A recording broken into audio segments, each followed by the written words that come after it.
Многу години имавме чувство дека ја пропуштаме секоја шанса и дека лоши работи се случуваат на државата. И на граѓаните, и на луѓето, на сите нас ни е доста од лоши вести, од трауматични искуства.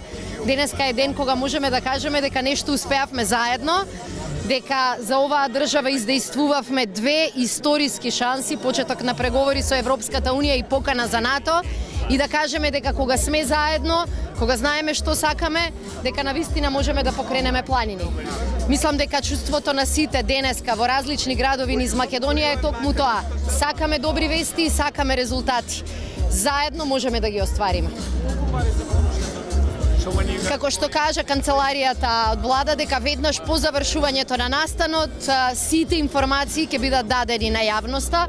Вие знаете дека и до денеска за сите теми, па и за оваа ќе важи истото, владата никогаш не ги крие ниту податоците, ниту информациите. Секогаш сме достапни за прашања, секогаш не даваме само изјави, туку очекуваме и тешки прашања, и прашање е само на момент кога ова ќе биде достапно. Јас очекувам дека од понеделник овие податоци ќе бидат достапни.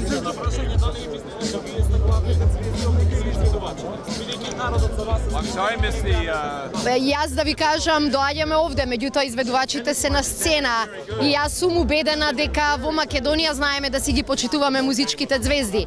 И не случаен беше фактот дека сите кои што настапуваат на различните сцени низ цела Македонија се домашни изведувачи, од кои сакаме да не радуваат со добри хитови, ама треба да им дадеме и поддршка и шанса да настапуваат пред повеќе публика. И има ситуации и кога не фере и да се израдуваме. Но повелете ако има. Да. Македонија доби покана за преговори, но кога очекувате да стане членка на НАТО? Очекувам дека ако сите работи ги направиме како што треба, ако не го губиме времето, ако не дадеме шанса на политикантите да ни ги носат политичките одлуки, туку на граѓаните, дека следната година шансите се големи Македонија да стане земја членка на НАТО.